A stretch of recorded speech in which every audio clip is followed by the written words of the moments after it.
Hello everyone, कैसे हैं आप सब फ्रेंड्स। आज हम लोग पढ़ने वाले हैं यूरोप में राष्ट्रवाद का उदय, जो कि क्लास 10 एनसीईआरटी बुक का चैप्टर 1 है। सबसे पहले हम लोग देखेंगे कि राष्ट्रवाद होता क्या है, राष्ट्रवाद किसे कहते हैं।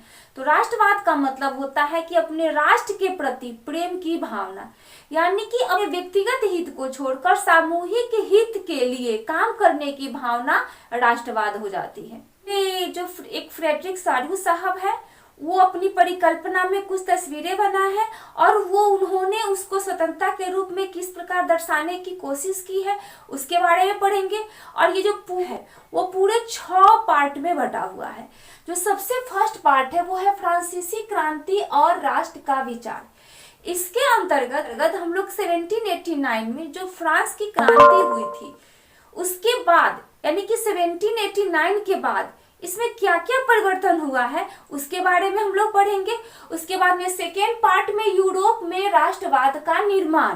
तो इसमें हम लोग देखेंगे कि किस प्रकार यूरोप में जातीय, सांस्कृतिक और भाषाई एकता नहीं होने के बावजूद राष्ट्रवाद का उदय कैसे होता है। उसके बाद में थर्ड पार्ट है क्रांतियों का युग, यानी कि 1830 से 1848 के बीच।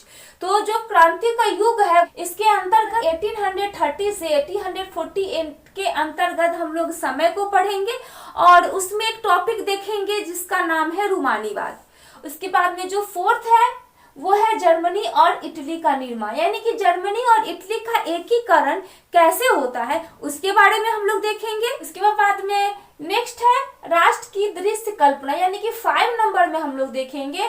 इसमें मोरियन और जर्मेनिया के बारे में देखेंगे और पढ़ेंगे और हम लोग देखेंगे किस प्रकार स्वतंत्रता को एक महिला के रूप में दर्शाया गया है। और जो लास्ट है 6 नंबर जो पार्ट है वो है राष्ट्रवाद और साम्राज्यवाद। इसके अंतर्गत हम लोग देखेंगे कि किस प्रकार यूरोप के कुछ राष्ट्रों ने राष्ट्र निर्माण की प्रक्रिया पूरी कर ली थी, फिर भी उसने कैसे दूसरे राष्ट्रों में कब्जा करने की कोशिश की है। तो फर्स्ट जो है वो है फ्रेडरिक सारियू के बारे में हम लोग देखेंगे। तो उसमें एक चित्र दिया हुआ है, उस चित्र को फ्रेडरिक सारियू जो एक फ्रांसीसी आर्टिस्ट थे, उन्होंने उस चित्र को उन्होंने एक स्वप्न देखा और स्वप्न में एक कल्पना था जो कि जिसको इंग्लिश में यूटोपिया कहा जाता है। कल्पना दर्श को यूटोपिया कहा जाता है। यूटोपिया का मतलब होता है कि ऐसे समाज की कल्पना जो इतना आदर्श है कि उसका साकार होना बिल्कुल असंभव है। तो उन्होंने ऐसा स्वप्न देखा, ऐसी कल्पना की जो साकार होना असंभव था, लेकिन फिर भी उसने उसको एक तस्वीर के माध्यम से व्यक्त की, लोगों के पास पहुंचाने की कोशिश की। तो उस तस्वीर में क्या क्या है, तो उस तस्वीर में जो बातें बताई गई है वो है सबसे फर्स्ट में यूरोप और अमेरिका, जो कि आप लोग देख रहे होंगे। अगर आप लोगों के पास बुक है तो बुक में आप लोग देखिए कि जो मतलब जो यूरोप और अमेरिका के लोग हैं उसमें स्त्री पुरुष सभी लोग शामिल है। वो जो है स्वतंत्रता की जो मसाल है, जो प्रतिमा दिखाया गया है उसके आगे है। क्यों आगे है? क्योंकि अमेरिका पहले स्वतंत्र हो चुका था और जो स्वतंत्रता की मूर्ति को प्रतिमा के रूप में दिखाया गया है, इसलिए अमेरिका पहले आगे निकल गया है। तो अमेरिका और जो ये यूरोप है वो 2 राष्ट्र आगे निकल गए हैं। उसके बाद आप लोग बुक में देख रहे होंगे कि जो फ्रांस है वो फ्रांस प्रतिमा के बिल्कुल सामने है, क्योंकि वो जो है स्वतंत्रता के करीब पहुंच रहे हैं, इसलिए वो प्रतिमा के बिल्कुल सामने है। और जो फ्रांस के पीछे जर्मन के लोग हैं जो लाल, काला और सुनहरा रंग का झंडा थामे हुए हैं।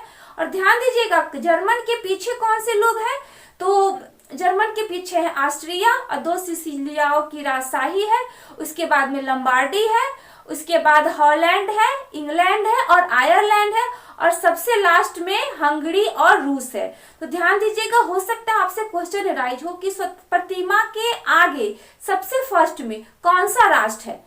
तो ध्यान में रखिएगा 4 राष्ट्रों का नाम आप लोग याद रखिएगा, संयुक्त राज्य अमेरिका, स्विट्जरलैंड, यूरोप और अमेरिका। उसके बाद में जो प्रतिमा के सामने आप लोग को मैं बताई फ्रांस के पीछे जर्मन और सबसे अगर लास्ट में आपसे पूछेगा तो ध्यान में रखिएगा रूस और हंगरी। ये दो राष्ट्र का नाम आप लोग याद रखिएगा, रूस और हंगरी का नाम। उसके बाद में जो फ्रेडरिक सारियू थे साहब थे, उन्होंने जो स्वतंत्रता की जो मूर्ति है उसके एक हाथ में मशाल है जो ज्ञानोदय का प्रतीक है, और उनके दूसरे हाथ में मनुष्य के अधिकारों का घोषणा पत्र है। तो ये भी आपसे पूछा जा सकता है कि स्वतंत्रता की मूर्ति के एक हाथ में मशाल है तो दूसरी हाथ में क्या है? तो स्वतंत्रता की मूर्ति के दूसरे हाथ में मनुष्य के अधिकारों का घोषणा पत्र है। उसके बाद में जो फ्रेडरिक सारियू थे, उन्होंने अपनी कल्पना में विभिन्न राष्ट्रों के समूहों को अलग अलग रूप में दिखाया है। ध्यान में रखिएगा, विभिन्न राष्ट्रों के समूहों को अलग अलग रूप में दिखाया है, जिसके और उनको पहचान जो है उनके कपड़ों और उनके राष्ट्रीय पोशाक से हो रही है। इसमें एक जो बॉक्स में एक और पॉइंट दिया हुआ था, निरंकुशवाद, जिसको इंग्लिश में एब्सोल्यूटिज्म कहा जाता है। तो उसका मतलब होता है कि एक ऐसी सरकार, एक ऐसा साम्राज्य जिसकी सत्ता पर किसी प्रकार का किसी का अंकुश नहीं लगा हुआ होता है। यानी कि जो राजा है, जो सरकार है, वो आजाद है, वो अपनी मर्जी से कुछ भी कर सकता है, उसे प्रजा कुछ भी नहीं कर सकता है, उसे एब्सोल्यूटिज्म कहा जाता है। उसके बाद में एक और नाम आपके बुक में दिया हुआ है जो है स्टर्न रेनन। ध्यान में रखिएगा नाम स्टर्न रेनन। स्टर्न रेनन जो थे वो फ्रांसीसी फिलोसफर थे और उन्होंने 1882 में, ध्यान में रखिएगा 1882 में सोवान यूनिवर्सिटी में उन्होंने एक लेक्चर दिया था। कौन लेक्चर दिए थे? तो स्टर्न रेनन। ध्यान में रखिएगा स्टर्न रेनन उन्होंने लेक्चर दिया था। जो लेक्चर दिया था वो लेक्चर बाद में एक एस्से के रूप में प्रकाशित हुआ और उस एस्से का जो टॉपिक हुआ उसका नाम था व्हाट इज नेशन। ध्यान में रखिएगा व्हाट इज नेशन जो था वो उसके टॉपिक का नाम था। ये जो स्टर्न रेनन थे इस बात की आलोचना करते थे कि जो राष्ट्र है वो कॉमन लैंग्वेज, रेस, रिलीजियन और टेरिटोरी से मिलके बना हुआ है। वो ये बात नहीं मानते थे। उनका ये कहना था कि जो राष्ट्र का जो निर्माण होता है एक लंबे प्रयास, त्याग और निष्ठा का चरम बिंदु होता है। उनका ये मानना था। वो ये नहीं मानते थे कि जो राष्ट्र है वो समान लैंग्वेज से मिलके बना है। आपके बुक में एक और टॉपिक है प्लेबिसाइड, जिसको हिंदी में जनमत संग्रह कहा जाता है। तो ये एक प्रकार का एक डायरेक्ट वोट होता है और इसके जरिए जो सब क्षेत्र के जो सभी लोग हैं वो एक ही प्रस्ताव को एक्सेप्ट और रिजेक्ट करने के लिए पूछा जाता है। इसे प्लेबिसाइड कहा जाता है। उसके बाद में जो पूरा जो हमारा चैप्टर है 6 भाग में बांटा हुआ है उसमें, और हम लोग आज जो पढ़ेंगे बस एक ही टॉपिक को सॉल्व करेंगे, वो है फ्रांसीसी क्रांति और राष्ट्र का विचार। इसके बाद जो मेरा वीडियो होगा इसी का नोट्स होगा। तो ये सारी बातें मैंने नोट्स में मेंशन कर दिया है।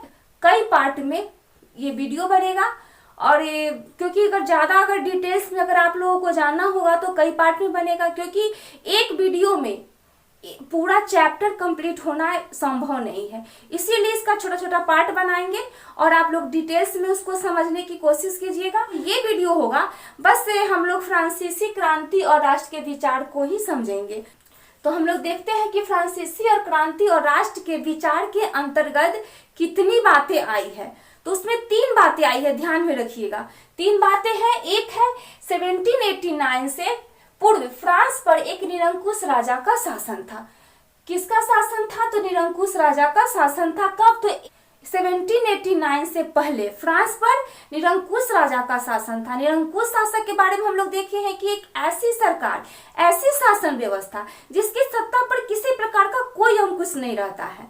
तो कब? तो 1789 से पहले। ध्यान में रखिएगा किसका शासन था? तो निरंकुश राजा का शासन था।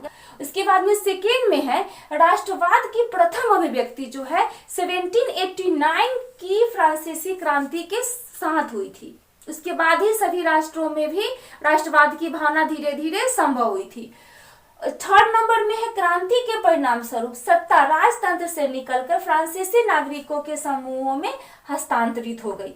जब क्रांति हुआ था, फ्रांस की क्रांति हुई थी, उसके परिणाम स्वरूप जो सत्ता था वो उस समय राजतंत्र था, राजा का शासक था, लेकिन उसके बाद में राजतंत्र से वो निकल गया और किसके हाथों में आ गया, तो फ्रांसीसी नागरिकों के समूह में हस्तांतरित हो गई। याद रखिएगा, ऑब्जेक्टिव में ये आपसे प्रश्न पूछा जा सकता है कि फ्रांस की क्रांति के परिणाम स्वरूप राजतंत्र जो था वो राजतंत्र से निकलकर किसके नागरिकों में हस्तांतरित हो गई, तो फ्रांसीसी नागरिकों के समूह में जो था वो सत्ता था हस्तांतरित हो गया, क्योंकि उसके बाद जो था राजा का शासन धीरे धीरे राजा का शासन उस समय खत्म होना स्टार्ट हुआ। उसके बाद में जो नेक्स्ट है फ्रांसीसी क्रांतिकारियों द्वारा उठाया गया कदम।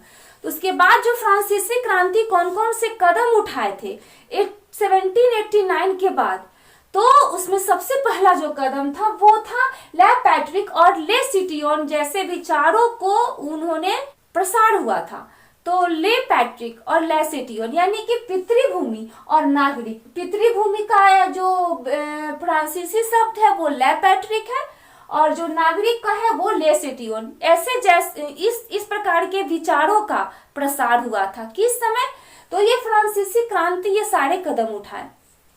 और सेकेंड में है उन्होंने एक फ्रांसीसी झंडा तिरंगा लागू किया जिसने राष्ट्रध्वज की जगह ले ली। जो फ्रांसीसी क्रांति थे उन्होंने अपना फ्रांसीसी तिरंगा लागू किया और उसी तिरंगे को उन्होंने राष्ट्रध्वज के रूप में जगह लिया था। और थर्ड नंबर में स्टेट जनरल का चुनाव किया गया तथा उसका नाम बदलकर जनरल असेंबली कर दिया गया। जो फ्रांसीसी क्रांति थे उससे उन्होंने जब फ्रांसीसी क्रांति से पहले फ्रांसीसी क्रांति जो थे एक स्टेट जनरल का चुनाव किए थे और उसी स्टेट जनरल का नाम बदलकर क्या रख दिए, तो नेशनल असेंबली रख दिए। उसके बाद में नेक्स्ट में है एक केंद्रीय प्रशासनिक व्यवस्था लागू की गई जिसने अपने भूभाग में रहने वाले सभी नागरिकों के लिए समान कानून बनाए थे। तो इस पॉइंट्स को भी देख लीजिएगा कि उन्होंने कौन सी व्यवस्था लागू की थी, तो एक केंद्रीय प्रशासनिक व्यवस्था लागू की गई। और वही प्रशासनिक व्यवस्था जो था, कौन सी प्रशासनिक व्यवस्था थी, तो सभी नागरिकों के लिए एक समान कानून बनाया गया। नेक्स्ट नंबर में आंतरिक आयात निर्यात शुल्क समाप्त कर दिए गए और भार तथा मापने की एक व्यवस्था लागू की गई। तो जो अंदरूनी जो आयात निर्यात होता था, एक्सपोर्ट और इंपोर्ट होता था, उसको क्या कर दिया गया, उस पे जो टैक्स लगता था उस टैक्स को समाप्त कर दिया गया। और जो भार और मापने का जो विधि था, क्योंकि एक प्रांत से दूसरे प्रांत में जाने में तथा माप का वजन अलग अलग था। अगर कोई व्यक्ति एक प्रांत में जाता था तो उसका वजन दूसरा होता था और वही भार जो दूसरे में अगर मापा जाता था तो उसका वजन अलग होता था। तो सभी जगह एक समान भार तथा मापने की व्यवस्था लागू कर दिया गया ताकि किसी को भी कोई परेशानी नहीं हो और टैक्स किसी को ज्यादा और किसी को टैक्स कम नहीं देना पड़े। एक समान भार और मापने की व्यवस्था लागू हो गई। जो फ्रांसीसी क्रांतिकारी थे उन्होंने क्या किया कि जो क्षेत्रीय बोली थी उसको हतोत्साहित किया गया, यानी कि उसको कहा गया कि आप लोग क्षेत्रीय बोली नहीं बोलेंगे और फ्रेंच भाषा को आप लोगों को बोलना होगा। तो फ्रेंच भाषा को क्या किया गया, प्रोत्साहित किया गया। 1804 से 1815 के दौरान फ्रांस में नेपोलियन ने शासन किया। तो ध्यान में रखिएगा कि नेपोलियन कब से कब तक शासन किया, तो 1804 से 1815 के दौरान फ्रांस में नेपोलियन का शासन था। आप लोग को पता होगा कि सबसे पहले कौन थे, वो राजवंश के लुई 14वां थे जो कि एक अच्छे शासक रहे हैं। लेकिन उसके बाद जैसे ही लुई 16वां हुए वो तो अपने आप को खुद को राष्ट्रीय मानते थे। तो वो जो थे एक निरंकुश शासक थे। जो ये नेपोलियन था, नेपोलियन को 1804 की नागरिक संहिता यानी कि नेपोलियन कोड के अंतर्गत कुछ बदलाव किए गए। जो नेपोलियन था कुछ अच्छे भी काम किए थे, जो लोगों के विरुद्ध कुछ गलत काम भी किए थे। तो अच्छे काम क्या क्या किए थे उसने नेपोलियन कोड के अंतर्गत कौन कौन से बदलाव किया था, तो उसने जन पे आधारित जो विशेष अधिकार था उसको समाप्त कर दिया और उसने ये कहा कि कानून के समक्ष सभी लोग बराबर हैं। तो नेपोलियन कोड के अंतर्गत 4 प्रकार के बदलाव किए गए हैं। फर्स्ट है लोगों के जन पर आधारित विशेषाधिकार को समाप्त कर दिया गया और सेकेंड नंबर में है उसने कानून के समक्ष सभी को बराबरी का दर्जा प्रदान किया तथा संपत्ति के अधिकार लागू कर दिया। क्योंकि जिस संपत्ति के अधिकार को उसने लागू किया।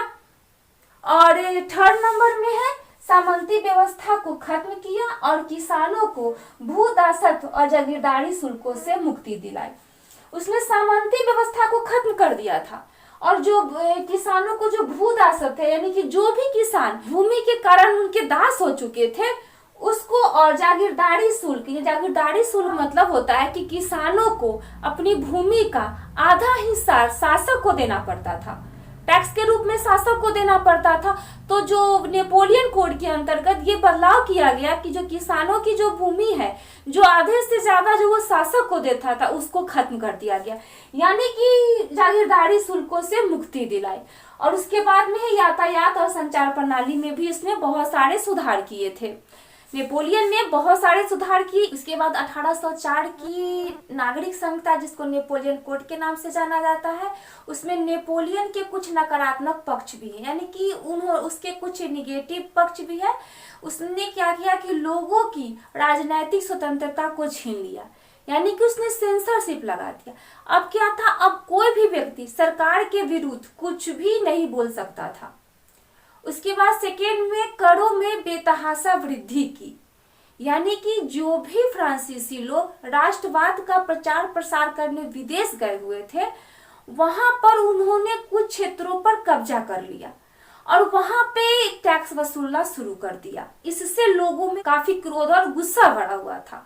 और तीसरा नंबर में है कि लोगों को फ्रेंच आर्मी में भर्ती होने के लिए मजबूर किया नेपोलियन ने, क्योंकि जो लोग विदेश गए हुए थे राष्ट्रवाद का प्रचार प्रसार करने के लिए, जो भी फ्रेंच लोग विदेश गए थे, वहां पे टैक्स वसूलने के लिए वहां पे ज्यादा आर्मी की आवश्यकता थी, तो लोगों को जबरदस्ती आर्मी में भर्ती करवाने लगा।